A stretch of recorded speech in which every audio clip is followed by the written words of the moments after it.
Hello friends, நானும் என் ஃப்ரெண்டும் வெளியே கிளம்பியாச்சு. எங்கே போகிறோன்னு பார்த்தீங்கன்னா, நம்ம பர்துபாயில் இருக்க கோல்சூக்கு தான் போயிட்டுருக்கோம். போகிற வழியில் அப்படியே சும்மா வீடியோலாம் எடுத்துக்கிட்டு அப்படியே இந்த சன்செட்டை பார்க்கும்போது உங்களுக்கு காட்டணும்னு நினச்சேன். பாருங்கள் எப்படி இருக்குன்ட்டு. இதெல்லாம் பார்த்துக்கிட்டு போயிட்டு இருக்கும்போது என் ஃப்ரெண்டு வந்தார். அவரையும் எங்கள் கூடயே கூட்டிக்கிட்டு நாங்கள் கிளம்பிட்டோம். போகிற வழியில் இந்த பில்டிங்கெல்லாம் பார்த்துக்கிட்டு ரொம்ப அழகாக இருந்துன்னு சொல்லி ஜாலியாக பேசிக்கிட்டு போயிருந்தோம். அதேமாரி இந்த சன்செட்டை பாருங்கள், போட்டில் போகும்போது எவ்வளோ அழகாக இருக்குதுன்ட்டு. ஒரு வழியாக கோல்சூக்கு வந்தாச்சுங்க.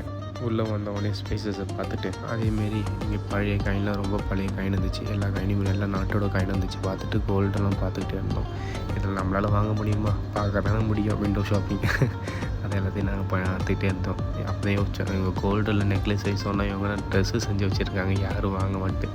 நீங்கள் பெரிய பெரிய பணக்காரங்க, மில்லியன் அவங்க தான் வாங்குவாங்க. மெயினாக வந்தது இந்த ரிங்கை பார்க்கறதுக்காக தான். ஏன்னா துபாயிலே 2 தான் இருக்குது. இதில் இங்கே ஒன்று இருக்குது, அதை நாங்கள் பார்த்தாச்சு. 5 கிலோவில் தங்கத்தில் செஞ்சது இந்த ரிங்கு ரெக்கார்டு அடிச்சிருக்கு. இதெல்லாம் பார்த்துட்டு டயர்டாக வந்து பார்த்தா